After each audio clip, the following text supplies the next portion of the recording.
Chapter 9. I told Jen, and now she's freaking out.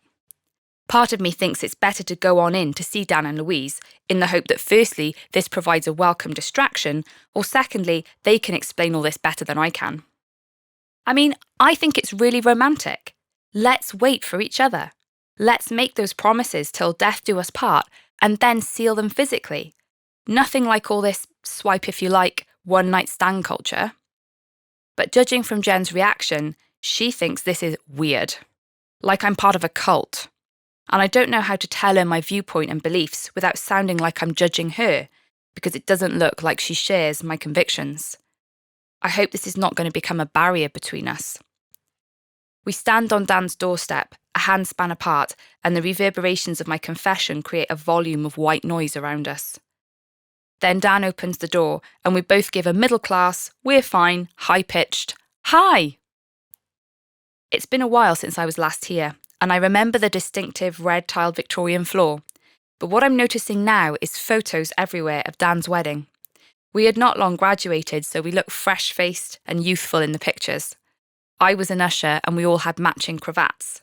The ceremony was in a parish church, and we spent hours wrapping ribbons around posts. Hi! Louise walks out from the kitchen to meet us, holding a baby. Grace, this is Michael and Jen.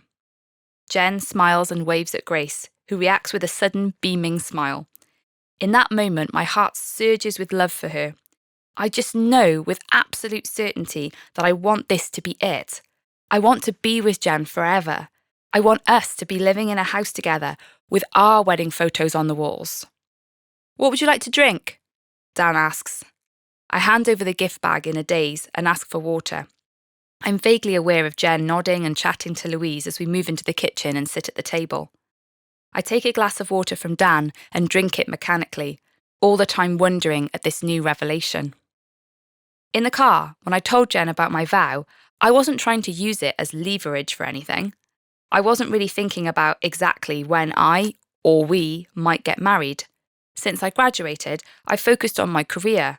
I didn't have any girlfriends to distract me or raise any questions about my response to a Canadian chastity group. Now that I'm sitting in Dan's kitchen and he's been married for years and has a baby, everything is suddenly in sharper focus. I want to marry Jen. Michael? Jen's voice breaks into my trance. Louise just asked if you like parmesan. I blink myself back into the conversation. Yes, I reply. Thank you.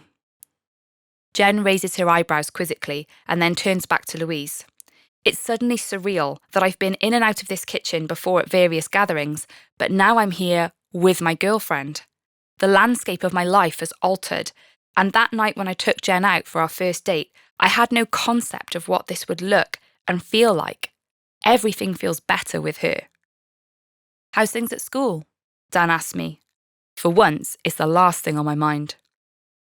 Not very positive, I admit. David told me the local authority want to merge Widlock County with Pressfield, on Pressfield's site. Our buildings aren't fit for purpose. What will happen to the staff? Well, they will try to redeploy people, but there will be requests for early retirements, voluntary redundancies. I remember David intimating to me that if I continued to date Jen, he'd find a reason to get rid of her. But now she's been promoted, I don't think that's still something he's seriously considering. I hope not, given that he's invited us to dinner. Dan grimaces. That sounds challenging. Even if we're both safe, Widlock is going to turn pretty toxic when the news drops. I've been avoiding thinking about it. Pasta's ready, Louise announces.